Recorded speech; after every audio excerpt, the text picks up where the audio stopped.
All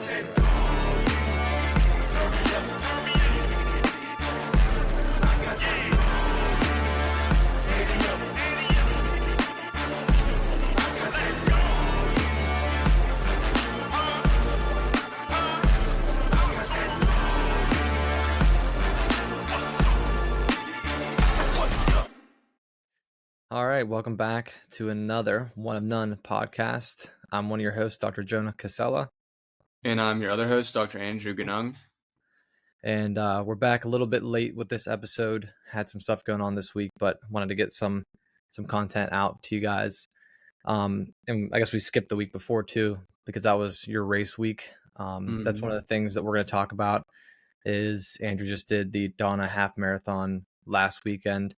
So we're going to get into that and discuss kind of his like prep, building the couple days up to it, day of, how he felt during the race, and then afterwards how everything went and the results of that, and then where you're going next with everything. And we'll also talk about just some other training and stuff in general. So probably going to be a little bit of a shorter podcast today, just kind of catching up on what we're doing. So why don't you kick us off with kind of like in chronological order, how you started like a few days before going in, what your plan was with like training, nutrition, and then plan for the race itself. Yeah.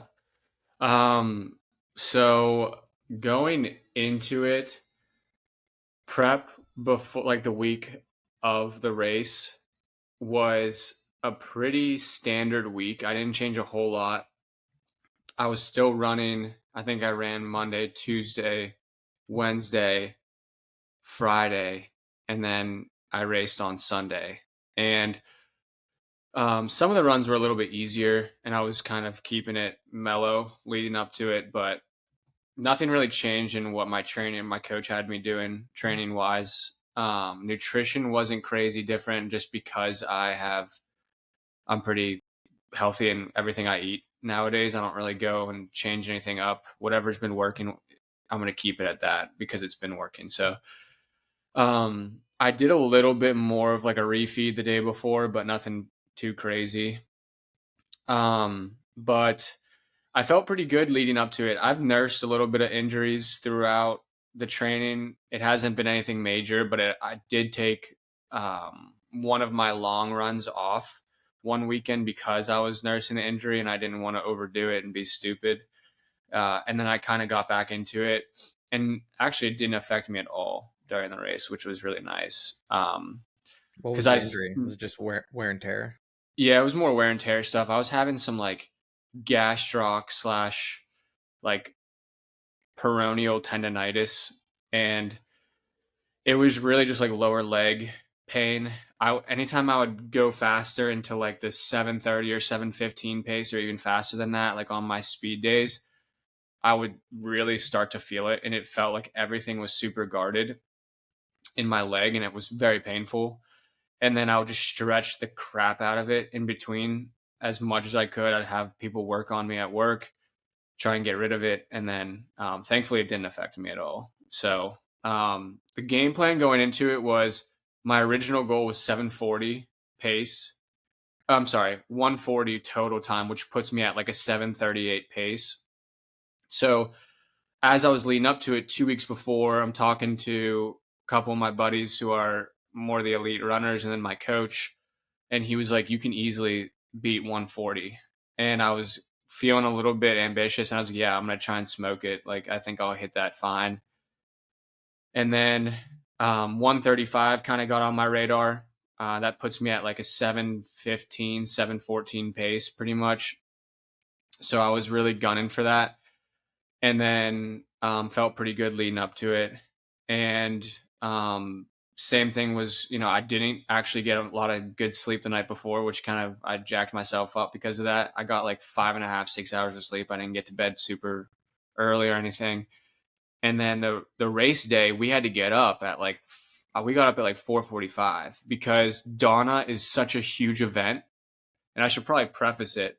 Jonah is, it's a breast cancer awareness marathon and half marathon. And it's huge. It's the biggest run in Jacksonville, probably. and we have people that fly in from all over. There were Pittsburgh people there. There's people from other side of the country. So it's this huge event, and people start rolling in there at like 5:15. So we had to get there super early, and everyone told me just go and park your car and then nap in your car until race time. So we all like got up super early, did not prep well enough for that. And Jonah, you use the gels whenever you run, right? Yeah, I use Nick Bear's Go Gels now. Yeah.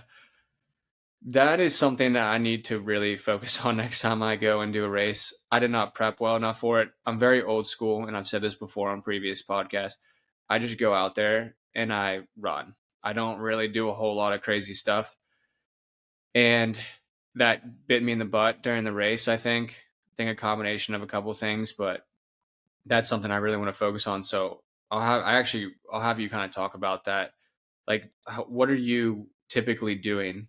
Like, how often are you using the gels? Are you prepping before? Do you eat something before you go out? What's your hydration look like? All that.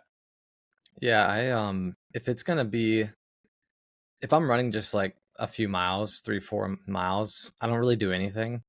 Um, I might do one gel before I go out. If I'm doing anything that's an hour or longer, then before I run, I try and do like 20 minutes before I run. I'll drink 1 scoop of G1M Sport, which is his like carbohydrate and electrolyte mix to get some like fast acting carbs and some electrolytes in there. And then I'll do a gel with that. And then I won't do anything while I run. If it's like an hour, hour and 15, I won't do anything. If it's longer than that, like if I'm going like anything past 8 miles, then I'll take a gel with me for every like 4 miles. So I'll do like one before I run and the G1M Sport, and then I'll do a gel like say it's like mile like 8, I'll do a gel again, and then if I'm going longer than that, then I'll do one like every like 4 miles or so. Um, and if I'm doing like when I'm doing anything over like 7, 8 miles, then I'll either like plant a water bottle with electrolytes in it or with more G1M Sport somewhere like if we're doing down and backs. Like I did a 12-mile run with my buddy a couple weeks ago and I did G1M Sport. I either did 1 or 2 scoops before, I can't remember. And then a gel. And then I took a gel with me and I took a water bottle with G1M Sport and left it. And then we did down and back was 6 miles, hit a gel, chug some water real quick, and then down and back again for a 12-mile run. So Okay. kind of like somewhere in that vicinity. But the thing is like you can do what you did where you just go out and hammer it, and they probably had like some electrolyte drink, Gatorade or something on the run, right? Mm-hmm. Like during the race, Yeah. and just rely on that. But anytime that you're doing anything over like 7, 8 miles, um, it's not that you aren't going to be able to do it, but you just don't want to bonk, and which means like you don't want to like die in the middle of your run. You need to make sure you have enough calories and electrolytes and everything while you're running. Yeah. Well, I kind of bonked. So, it's just I don't know. It's funny because like the guys that I run with, when we do our long runs, like anything 10 to 15, we're just, we have water coolers set up every 2 miles with the club that we run in. So like I'll just throw some water back a little bit, like wash my mouth out if it's super dry and then like spit it out or something. And then I'll get back to it. Like we don't really do much. We just go out there and hammer it. And then we're like, that's that. So it was, and I remember Nick Bear talking about this too. Um, he said that he was so dialed with it that he like practiced it obviously when he even was training so that when it came time for the race, it was like clockwork. It's just the same thing you're doing when you're training, which is Yeah. probably what you do, Jonah, which is, it's a great idea. I did not do that because I just never trained that way. And I never really suffered. Like I wasn't, my long runs were fine. Like I usually would feel pretty good for most of my long runs. And I'm hammering it with a couple of guys that I just typically run with, and none of us really talk about it or anything. I don't know. So nonetheless, I didn't prep well in that regard. And leading up to the race, I was warming up way too late. Like I was just kind of, there was a lot going on before the race. Hannah was trying to find me, and then Josh was trying to find me. And I wanted to start with Josh, but we were kind of going at two different paces. So I was way far up towards the start of the line. And I mean, he was still pretty close to the start line, but he was a little bit more tucked back because he hit the crowds hard. So there was just a lot going on. And by the time that I even got my headphones in my ear, the the gun went off to start the race. So like I was like trying to shove my headphones inside of my little fanny pack. I was trying to get music going. So there was like a lot going on, and I didn't prep well because of that.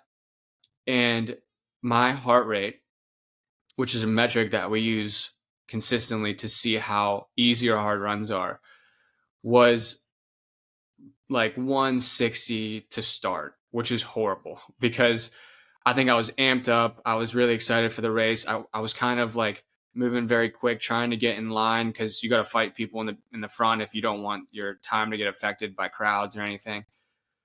So I went out there fast already, and I was already way too fast for what I had planned. My first mile, I think, was like 7:20, which was pretty much on point. My coach told me to start out at 7:30 to see how that felt, and then kind of negative split the rest of the way.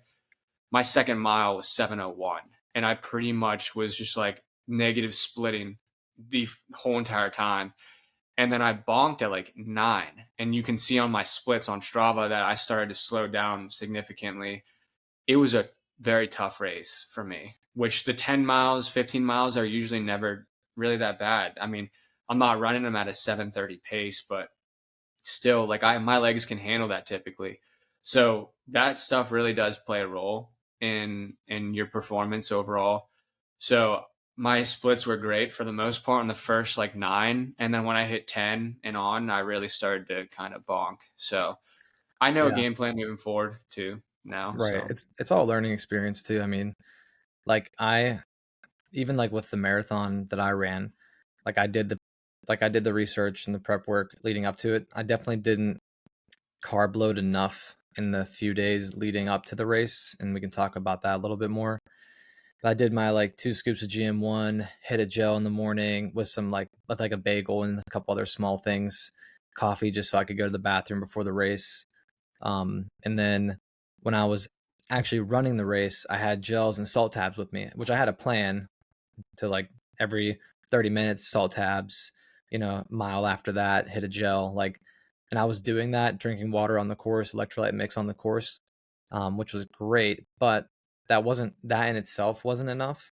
And when I got to like mile 20, 21, I really bonked and like just full leg locked up cramp.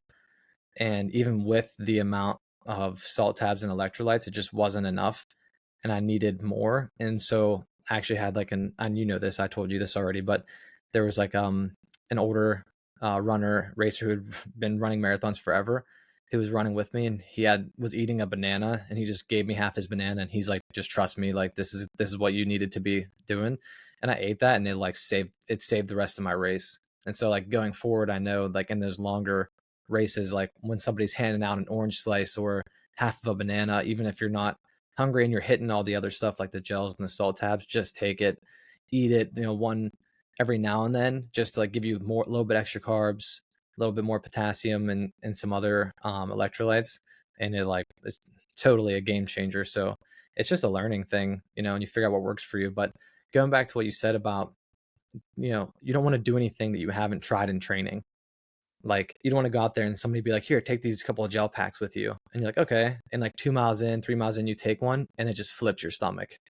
You know what I mean? Like you just get sick and then that ruins like your whole race. So yeah, you have to like train with things, see how it feels. It's the same way that, all my stuff like for training for the Ironman right now, like I probably look ridiculous to people. Yesterday I did a 19-mile bike workout. It was like a threshold workout. And then immediately I did a 4 mile run, and I had my, I don't even know what you would call it, but it's like my biking gear, which is like, your what is it? kit, It's like the overalls that you yeah, wear your that have like the bibs, butt pad bibs. Yeah. yeah, Like I yeah. have my bibs on, and like my biking sunglasses, just threw a hat on over top. Like I looked kind of silly, I'm sure, to people that were like watching, but um I needed to know how that felt to run in that bib with the ass pad that's on it and stuff. And yeah, you have to try everything out before the actual race, because you don't want any other variables coming into play, especially when you've been training for something for months. Yeah. Yeah, I mean, yeah, absolutely a learning experience for both of us too. I mean, this is novel stuff to us. We're so used to weightlifting, and it made me really like grateful, and I was proud, I think. I don't say that a whole lot, but I was really proud of myself because I am not a runner. And Jonah, I don't think you are either. At least we weren't a little bit ago. Our background was, for you, Jonah, sports. Same with me for the most part. I didn't play sports in college like you, but weightlifting has been my passion. I'm a heavier dude. I carry around 200 easily. That's like my comfortable weight right now. If I'm really comfortable, then I'm in the like low 200s. And I'm built like a dude who lifts weights. My legs are I mean, my quads weigh a lot, and it's like it's not an easy thing for me to do, but it was really rewarding being able to like just dedicate myself to something that was out of my comfort zone and get after it, and honestly surprise myself and others in being able to do like some of the pacing that I didn't really the idea of running the 7:30 half marathon was a lot to me, and it's not really that impressive. I mean, I'm going to come back next year and smoke that half marathon. I would love to break 130. I would love to break 130. And I think now that I know some stuff and have some training under my belt, I'll have a lot to do in the off season and really get in good shape. But it was a rewarding experience, and it was a great cause that I loved. And cancer is something obviously that has affected my family a lot, and breast cancer not in particular, but in general, cancer has. So I will always go out and do races like that to support the cause. And it was just a wonderful race in general. But yeah, I ended up running a 139. So I did break my original goal. I wish I was a little bit closer to the 135 rather than the 140. Like I would have loved like a 136 or 137, but I still did break my original goal. I think I ended up placing 12th in my age group, which was awesome. That wasn't even on my radar trying to do that. So hopefully next year, my age group was like 25 to 29. So maybe next year I'll take like top 10 if I can. That'd be awesome to break, top 10, or even, be in the 5 to 10 range. That'd be sweet to do. But it was awesome. And then Jonah was tracking me, or at least you were trying to track Trying, me, and it didn't yeah. end up working out. But I immediately crossed the finish line, and Hannah was there, and my buddy Tommy was there, um, and I walked over, and I pulled out my phone and immediately just called Jonah. That was like one of the first people I called. Actually, you were the first person I called after that race, just because Jonah's been with me throughout this training, and obviously one of my best friends, but he's been really invested in it too. And that says something about your people in your corner and your circle. These people should be cheering you on at all points, especially when you're doing something hard. And I know I'll do the same thing for JC whenever he does his half Ironman, and whenever we do races in the future together and stuff. So it was an awesome experience overall, and I would do it all over again, even though that was probably one of my hardest runs I've ever done. And Yeah. it shouldn't have been that hard. I mean, it was. I mean, actually, it should have been. That's a lie. It's race day, so it should be pretty freaking hard. Yeah, I But mean, yeah, and I think you did like the point you made where people don't, I guess, understand either is like how tall are you? 6'1", yeah, 2? probably 6 foot, 6'1". Yeah, like 200 at least. And like you said, I mean, yeah, you were running some like a little bit before the 3 months you started training, but not much. So in 3 months, I mean, you cut down a lot on your time, and you're a big dude. So to even like rock a 7:30 for a half is definitely sick. I mean, if you look at any runner and what the typical runner looks like, it's definitely not you. It's not even me. Like I'm heavy for my height. Um, so I mean, you have to also, like you said, put that into perspective. I mean, Yeah. it's awesome. I was telling my buddy that I run with the other day about it, and and somebody else too. I mean, and he's actually kind of like a bigger guy too, a taller guy. So you guys have it a little bit tougher with that than the littler guys. So kudos to you. I mean, you crushed it. I know you wanted a little bit more. We always do, no matter what. We always think, like there's a couple miles there. If I cut it down a little bit, I'd have an extra minute off. But hey, man, yeah, you got to be happy with the result. You went in there with a goal and you hit it. So I was Yeah. totally pumped for you. I was so mad that I couldn't track it. The tracking was messed up. So I was like texting Hannah. I'm like, you got to tell me what's going on. And she was like trying to give me the updates and tracking you based on like your phone location. But Yeah, no, yeah. I was, I guess she was tracking me on my phone. And then, like, dude, she linked up with, like, I guess there was a bunch of other girls that I saw her. She was right towards the finish line. I was so dead tired by the time that I saw her. But she was cheering with a bunch of girls that I had never met before. I was like, who are these people cheering for me right now? She's like, oh, I just met some friends. Like, their boyfriends are they're doctors in Orlando, and they came to Jacksonville to run this race, and we just happened to all see each other, and like they just all started cheering me on. I had no idea who these people were, and I still didn't even meet them. But yeah, it's fun. It's fun to do something like that and push yourself in a different way, and pays to be lighter in those races. But I will tell you what, I love seeing people who are like big and jacked run a fast pace. That's impressive.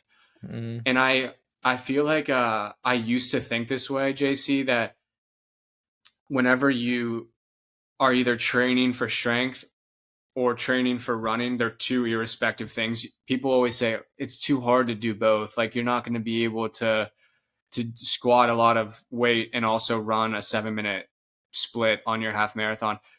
You can 100% do it. And I mean, I guess I'm a testament of it. I'm not running a 7 minute split. I ran a 7:30 split, but still, like Nick Bear is one of those guys. There's tons of them out there. My buddy Tommy he's like 6'4", 225, and he smoked me. He ran a 7:03 split yeah, average. he was cooking. Yeah. Dude, that's crazy. He ran he was training with me this whole entire time, and that dude's even 2 inches taller than me and 25 pounds heavier than me, and he is absolutely crushing the race. So you can be jacked and fast and strong and all of the above. If anyone tells you you can't do that, they're lying to you, and they got too lazy and they can't do it. But Yeah. you absolutely can do it, and you're showing that right now with your Ironman training too.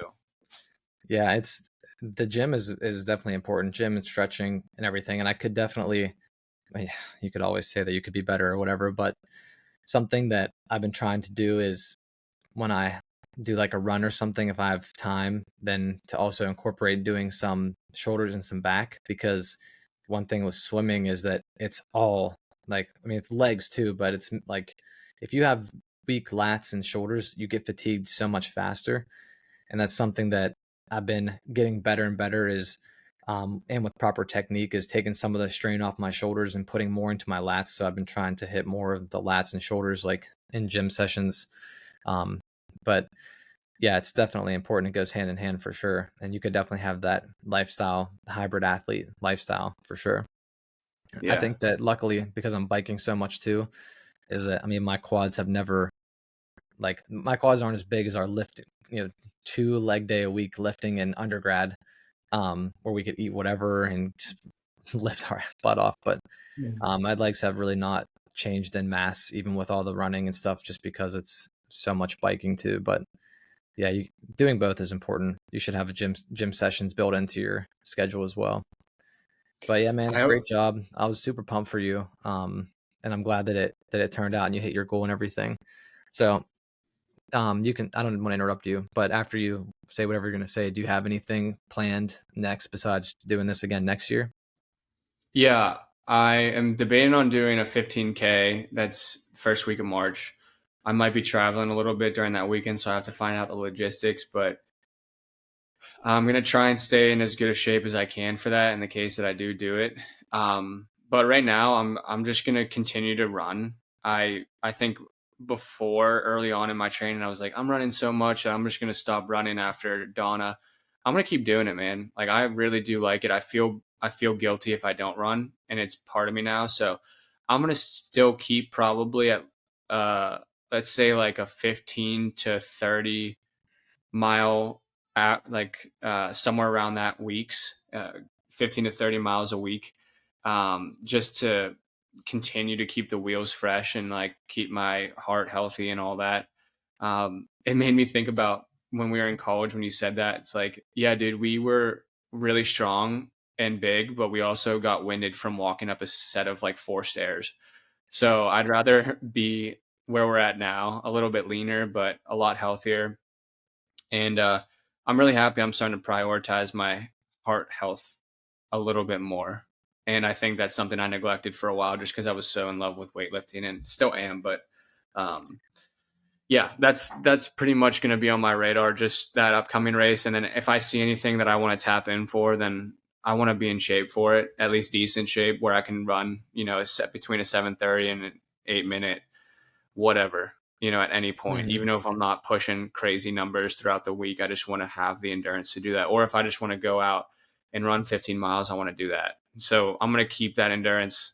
I'll probably do a couple runs throughout the week with my lifting, and then I'll do a long run on the weekends, like 10 to 15, and just keep doing that and keep the wheels fresh and whatnot. Yeah. So I know you have the Ironman coming up too, which is awesome. I'm jealous. I wish I was doing it with y'all. I guess I never really officially said I wasn't doing it, but I didn't want to leave it off the table if I wanted to hop in. But logistics of driving is going to be tough for me, I think. Yeah, So for sure. But yeah, it's coming up in I got some time, the end of June. So I mean, I've already been training for this is like my 6th week of training. Um, and I didn't like there was a time like earlier this week where I was just getting kind of like the realization that this is a long training block. I mean, 6 months is I feel like such a long time to train, and already being like a month and a half in, I was like, man, I got a long road ahead. But at the same time, I'm glad because, I mean, that 5 hour um, that 5 hour goal is going to require a lot of work to get there. But it's getting better each, like slow and sure, just being patient. It's getting better each week. I mean, I just got my new bike that actually fits me, and it's awesome. Like it's night and day, more comfortable.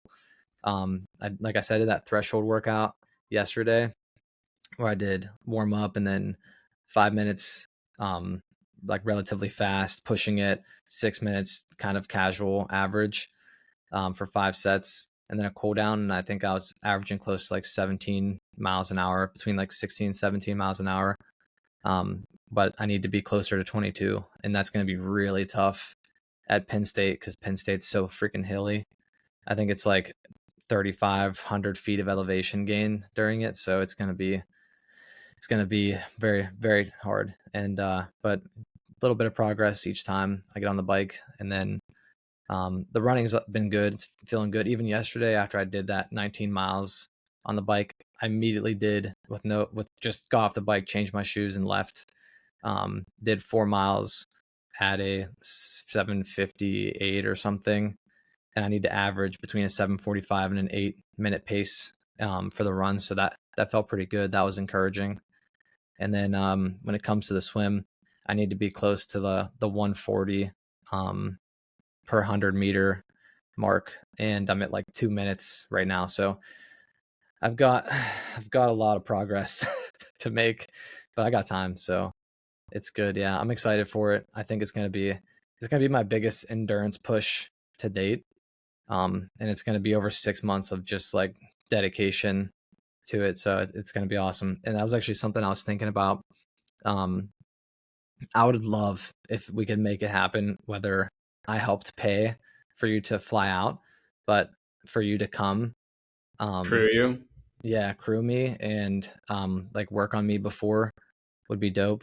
I've been having like some arch issues in my foot and stuff, so I'm like needing to like pick your brain about how to remedy that, whether it's just like an insert in my shoe or something. Um, but yeah, I would love for you to like come and crew with my dad and Aubrey. That'd be awesome. Well, this is the first time I got goosebumps just hearing that. I didn't. This is the first time for anyone listening out there that he said this. So dude, I'll fly out there. I mean, I'm not going to be traveling with a bike, so I'm more inclined to do a flight rather than a drive. So I mean, I'll 100% do it. And I'll get out there and crew you. I love that stuff, and I think there'd be nothing better than me going out there and running with you. And if I could get out in the water and swim with you, I would. But I probably at least run with you. I could You might be probably able. just Doesn't say you might be able to pace me in the run. yeah, that's what I was gonna say. Is I could just be out there and pace you. We could look at the logistics of that. Yeah, that'd be cool. Yeah, and then I can work on you before. I can fly in day before and crew you, and then get you prepped and ready. I can bring my two hands and my tools with me and work on you before leading up to it and stuff. And man, that's awesome. I'll 100% do that. Yeah, Yeah, that'd be dope. sure. I just thought about that today, and I was like, that would be such a huge motivator and help too. That'd Yeah, be awesome. So yeah, we can talk more about that. But yeah. yeah, man. Let's Well, go, baby. congrats again. You crushed it. You hammered it for a big guy. So I was pumped for you. Um, Aubrey knows I was like, my tracker's not working. I'm trying to get a hold of Hannah and stuff. Aubrey was really happy for you too. We were talking about it and stuff. So we Yeah, were glad that you got your goal. yeah, man. You pushed me a lot on that with the training and stuff, and you're always the voice in the back of my head too. So it's nice to have that. It's a good voice. Sometimes I hate you whenever I hear it in the back of my head, but That's a um, mutual thing. yeah, it's always good to have someone in your corner just pushing you. So I'll be doing that in June with you. And yeah, it was great race. And I appreciate you watching over me and keeping an eye out for me. But I think that about wraps it up for this episode, just kind of chatting about race rehab and all that stuff and game plan with training and JC's training. I'm sure we'll talk more about Jonah's Ironman, half Ironman training coming up in the next few episodes. But we got some good topics. I called Jonah, or I sent him videos in the middle of my runs because I didn't want to forget what the couple of topics we were going to talk about would be. And nonetheless, we both forgot what I said. So we have a good couple of episodes planned out for the next couple of weeks. So be on the lookout for that. Thanks as always for listening. JC, I don't know if you have anything else you want to say. No, thank you guys. Like you said, thanks for listening, and hope you guys are enjoying the content and whatnot. And we'll be back with another couple episodes. Probably got a guest lined up in the next couple episodes here, so you can take a break from just hearing from us and hear from somebody else. Yes, sir. We'll see you on the next pod, guys. Peace.